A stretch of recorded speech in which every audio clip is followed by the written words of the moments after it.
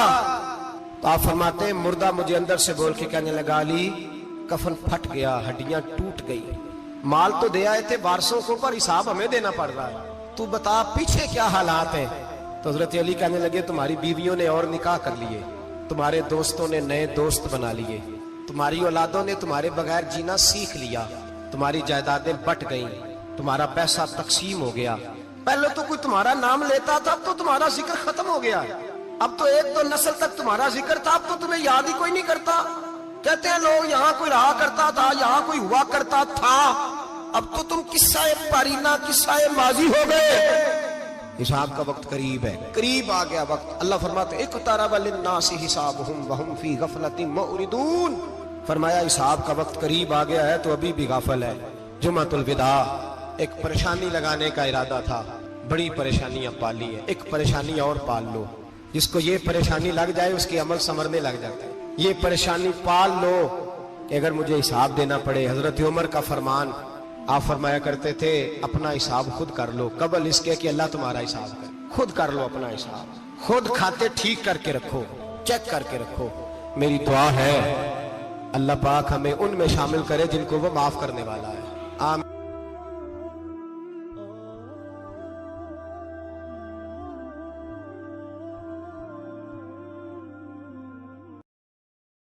نہ چھڈنا چھڈ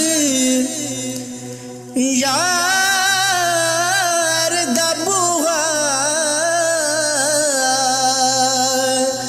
ہو جاویں گی روگی جیڑی بکری اجڑوں وچڑی تے او بگیاڑا جوگی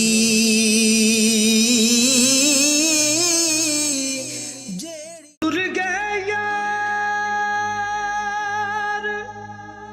جدائیاں والے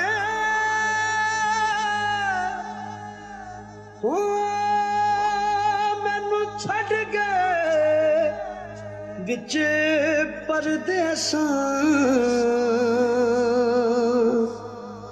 ہوئے اٹھن جوگی نہ چھڈ گیا مینوں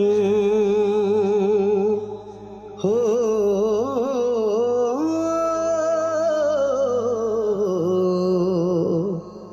بیٹھی ہنجواں